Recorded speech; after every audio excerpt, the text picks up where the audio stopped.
Is it worth switching your accounting system just to work with a specific accounting firm? So I want to talk about both of those today. You got accounting firms. Someone's got to do your accounting. Now, you could hire an employee. You could do it yourself. But as your e-commerce business scales, you're probably going to want to bring someone in to do it for you. And so the choice becomes, well, geez, do I pick the jockey or the horse, right? Am I going to try to hire the accounting team and let them bring in whatever accounting system works best for them? Or am I really happy with the system I have, and should I stick with it? And I think you're kind of, that's the sketch of my argument here. So I want to talk about how I would view that problem right now in this video. And then in the next video, I'll kind of talk about a couple of accounting systems in particular.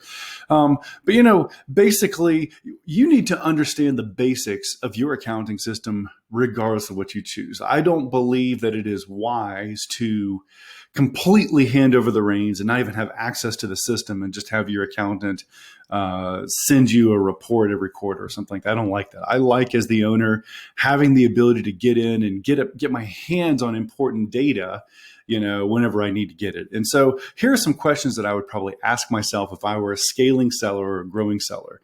Is the system that I'm using right now an obsolete system? So for instance, if I'm using the old QuickBooks Desktop, or if I'm using Sage or another one of these programs that's kind of antiquated, that may not cut it any longer as I'm growing as an e-commerce seller. So in other words, if I'm using an outdated system, makes my decision easy. I'm going to use whatever software my accounting team wants to use because I need to go ahead and move away from what I have. Second question is, does my software package actually complete the accounting process? Is it just a dashboard, or does it have a full balance sheet and a profit and loss statement? And again, if you don't have a full accounting system, and I love dashboards, don't get me wrong, but if you've been using a dashboard that doesn't allow you to fully reconcile cash accounts, well, then it makes the decision easy. Go ahead and select your accounting firm or hire your accountant. Let them pick what tool they want to use, and let them use the accounting system that works better for you.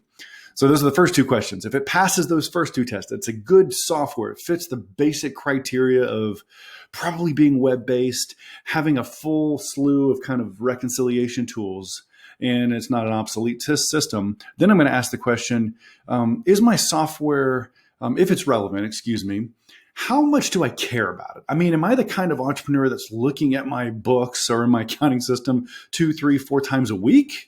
If that's the case, I may want to try to keep what I have because I'm happy with it. It's helping me make choices. And there, frankly, is probably an accountant out there who would love to use the system I have.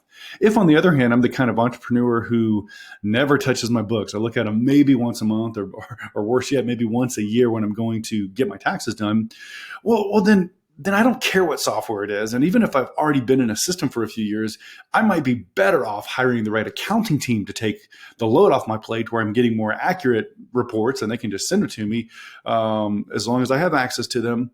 So I think that's how I would think about it. I think those are my 3 questions. Do I have a valid software that's not obsolete? And do I care a lot? Because to the extent that I don't care, I'm going to probably just let my accounting teammate do whatever they need to do as long as I have access to it. And so the most common 2 web-based softwares for e-commerce sellers are QuickBooks Online and Xero. And in the next video that's going to come out here in a few days, I'm going to talk about the differences between those 2 softwares and why Seller Accountant, my firm, leans towards one versus the other. Have a great day.